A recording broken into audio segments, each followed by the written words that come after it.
रस स्वरूपता। उपनिषदों में रसो वह सह कहकर जिस ब्रह्म की प्रतिष्ठा करते हुए कहा गया था कि वह एक से दो हो गया, उसने स्वयं को लीला के लिए दो में विभाजित कर लिया। इस मान्यता को इस संप्रदाय में अमान्य कर दिया गया।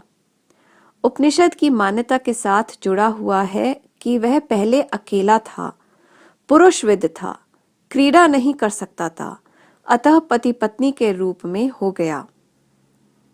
रसिक शेखर स्वामी हरिदास जी के लिए वह नित्य रस तत्व कभी अकेला नहीं था, अनादि अनंत रूप में रस स्वरूप युगल रूप में है।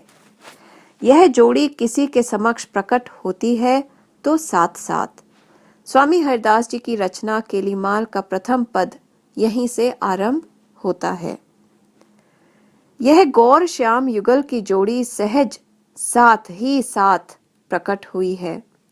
प्रकट होने का अर्थ यह नहीं है कि यह पहले नहीं थी, नहीं, यह पहले भी थी, अब भी है, आगे भी ऐसी ही रहेगी। अन्य अवतारों या देवी देवताओं की भांति इस जोड़ी का कभी अंत नहीं होता। ये छोटे बड़े नहीं होते, जराग्रस्त भी नहीं होते। ये स्वयं रस रूप है। प्रेम रस का पान करने वाले इस युगल को आयु का चक्र प्रभावित नहीं करता। रस का स्वभाव है क्रीड़ा करना और नित्य विहारी की प्रत्येक क्रीड़ा रसमयी होती है। इस प्रकार रस लीला रस में विलसता रहता है।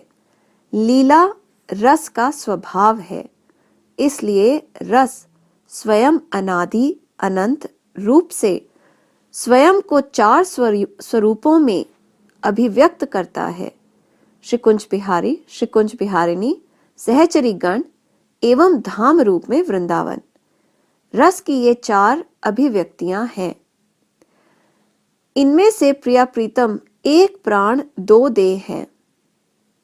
भगवत रसिक जी कहते हैं, एक प्राण मन एक, देह द्वय प्रीतम प्यारी। संपूर्ण लीला के नायक नायिका ये दोनों प्रिया प्रीतम नित्य विहारी हैं, परंतु लीला सहचरी के बिना संपन्न नहीं होती और इसी प्रकार दिव्य रस लीलाओं के लिए रसधाम वृंदावन है।